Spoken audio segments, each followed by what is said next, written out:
नमस्कार। आज का हमारा विषय बड़ा ही दिलचस्प है, सच्चाई का डिटेक्टर। कभी ऐसा महसूस हुआ है कि किसी से बात करने के बाद मन में एक अजीब सी बेचैनी रह जाती है? या मान लीजिए किसी ने खूब तारीफ की, सुनने में तो बहुत अच्छा लगा, पर वो बात दिल तक नहीं पहुंची, है ना? हम सब कभी ना कभी इस एहसास से गुजरे हैं। तो चलिए आज इस पहेली को सुलझाने की कोशिश करते हैं। इसे ना एक तरह की गाइड समझिए, जो लोगों को बेहतर ढंग से समझने में हमारी मदद करेगी। और हाँ, हमारा मकसद किसी पर शक करना बिल्कुल नहीं है, बस अपने रिश्तों में थोड़ी और सच्चाई और क्लैरिटी लाना है। और एक बात शुरू में ही साफ कर देते हैं, ये जो हुनर है ना, ये दूसरों को जज करने के लिए नहीं है, बिल्कुल नहीं। ये है अपनी एनर्जी को बचाने के लिए, ताकि हम ऐसे रिश्ते बना पाएं जो सच में गहरे हों, असली हों। तो हमारी ये छोटी सी जासूसी शुरू कहाँ से होगी? सबसे पहले शब्दों से, क्योंकि लोग जो कहते हैं ना, उसमें अक्सर सच्चाई के सुराग छिपे होते हैं। तो चलिए इन्हीं मौखिक सुरागों को पकड़ने की कोशिश करते हैं। पहला सुराग, हद से ज्यादा तारीफ, मतलब चापलूसी।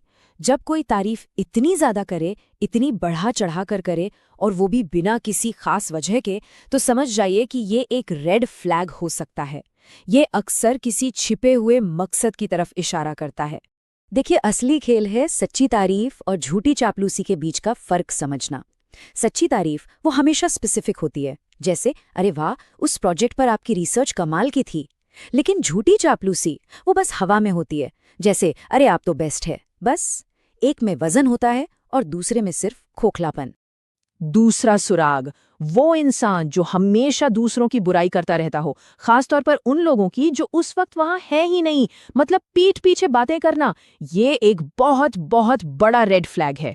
और एक बात हमेशा याद रखनी चाहिए, जो इस कहावत में एकदम फिट बैठती है। जो इंसान आज आपके सामने किसी और की बुराई कर रहा है, यकीन मानिए कल वो किसी और के सामने आपकी बुराई भी करेगा। ये सीधा सीधा उनके कैरेक्टर का आईना है। तो ये तो हुई शब्दों की बात, पर अब आते हैं असली चीज पर, यानी काम पर। क्योंकि कहते हैं ना, action speak louder than words. असली सबूत तो यहीं मिलते हैं। यहाँ जो सबसे जरूरी शब्द है वो है इनकंसिस्टेंसी या असंगति। इसका सीधा सा मतलब है जब किसी के कहने और करने में फर्क हो। बातें तो बड़ी बड़ी करेंगे, बड़े ऊंचे आदर्शों की, लेकिन जब करने की बारी आएगी तो उनके काम उन बातों से बिल्कुल उल्टे होंगे।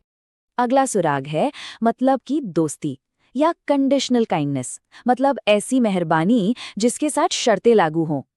ये दयालुता कम और एक सौदा ज्यादा लगता है। ये लोग तभी अच्छे बनेंगे जब उन्हें बदले में कुछ चाहिए होगा। ये दिल से नहीं, दिमाग से किया गया एक मूव होता है, एक स्ट्रैटेजी। अब कुछ और रेड फ्लैग्स पर नजर डालते हैं जिन पर ध्यान देना बहुत जरूरी है। सबके सामने तारीफ और अकेले में बुराई। ऐसे वादे जो कभी पूरे ही नहीं होते।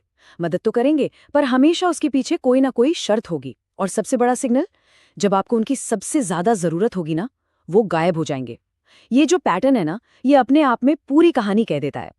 तो हमने शब्दों की बात कर ली, कामों को भी देख लिया, पर अब बारी है उस सबसे पावरफुल टूल की जिसे हम अक्सर सबसे ज्यादा नजरअंदाज कर देते हैं, और वो है हमारी अपनी गट फीलिंग, हमारा अंतर्ज्ञान। ये सवाल खुद से पूछना बहुत जरूरी है। किसी इंसान के साथ वक्त बिताने के बाद कैसा महसूस होता है? क्या एनर्जेटिक और अच्छा महसूस होता है?